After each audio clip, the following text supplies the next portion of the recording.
Bali, nakaisip kami ng pangalawang theory. Ito na nga. Pangalawang theory.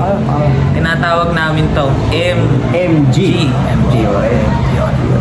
Medyo nagtataka siguro kayo kung bakit MG ang pinangalan namin. Pero siguro sa part 3 na namin niilalahan kung ano yung MG. O kaya maaari sa ibang kabanata. Totoo yun. Kasi nakaisip na kami kung paano talaga isasaayos ang aming eksperimento. Dahil nahuhulog ang mga utensil na aming ginagamit. Ngayon, nagawa namin ang paraan at solusyon. Nakaisip kami ng butas sa aming problema. Saka ang friction na gagamitin natin ay medyo rough. Tama. At ang nalaman namin sa theorem ng MG theorem na ang speed ay kahit rough ang isang bagay, kapag ginamitan mo to ng correct speed, magagawa mo na smooth and cool Tama. Kahit sabihin natin isa yung bench, ano naman yan? Rough yan. Oo, rough yan. Mga yan. Basta may sapat na speed and force. Mabilis. Basta mabilis. Parang ibabaliwala niya yung friction. Gusto ko nga pala sa inyo. Maaaring nagtataka kayo kung bakit wala si Socrates. Wala. Ang totoo niyan, napatawag siya sa Babylon. Totoo yun. Tinawag siya. Kasi, may gera kayo doon. Kailangan ang balita ko, sumakit nasira ang tiyan. Nasira. Hindi niya sinabi sa amin ang full detail kung bakit siya umalis. Ngunit, malalaman niyo yan, maaaring sa huli ng parte nito.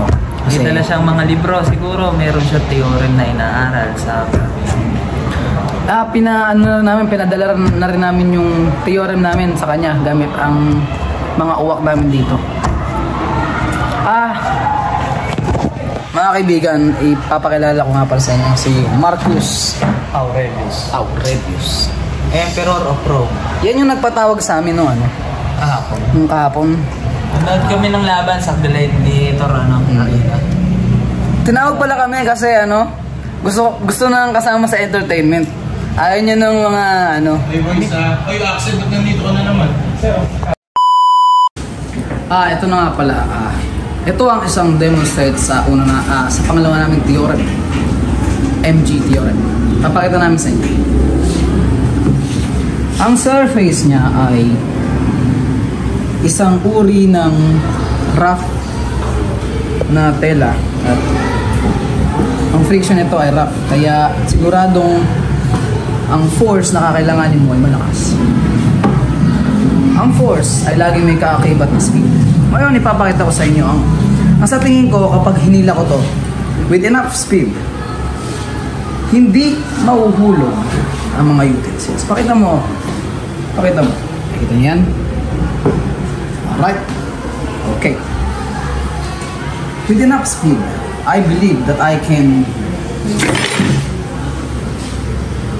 Nakita nyo? Nakita niyo? Malinaw na malinaw. Nakita ko doon. Nakita mo yan? Nakita mo yan? Nakita ko yan. Kasi yung mga ganyang bagay. Kapag pinagsama-sama mo ang mga matatalinong pilosopo, may mga bagay ka talagang ma-accomplish ka. Mga bagay ka matututunan. Ngayon, Aristotle, maaari mo bang ipakita kung ano ang theorem na ginawa natin? Anong klaseng... Isasauli natin yan sa dating point. So, wait. Homer. Kailangan ko na magmadali. Ako na ang gagawa. Dahil pinapatawag na ako ng aking hari. So, dito nga. Ang rason kung bakit kami ay inuulit-ulit namin ay para ito ay isang proof. Tama ang aming teorya. Ito ay testimonya sa aming katalinuhan.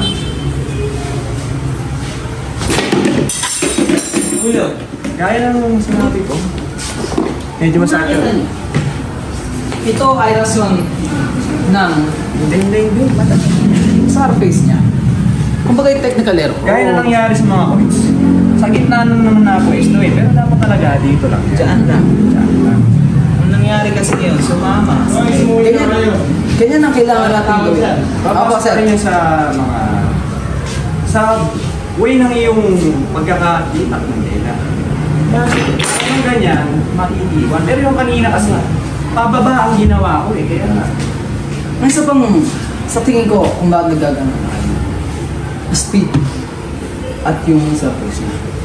Ngayon pupunta po si Mr.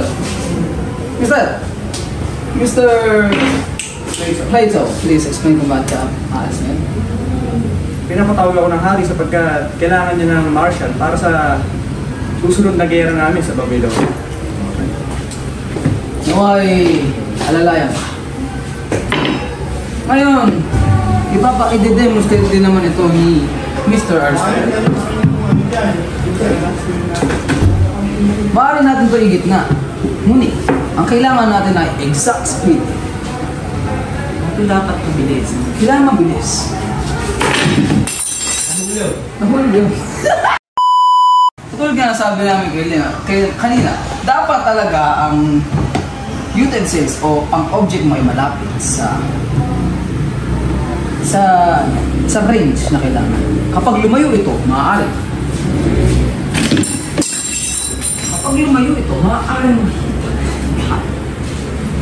Ngayon, uulitin natin.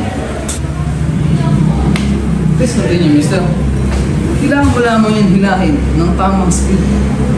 Gagawin natin ngayon, pababa. Pagkukumparahin natin ang hila ng pababa at pataas. Nakita niyo? Kanina pataas ang aking ginawa. Bakit nahulog? Dahil kapag binatak mo ang mga utensil pataas, nakataas to. Maaaring matulak mo to. Tumumba. Tama yan, tama. Masasama mo ngayon sa pagbagsak yan. Totoo yun. Kaya laging ang batak pababa. Tama.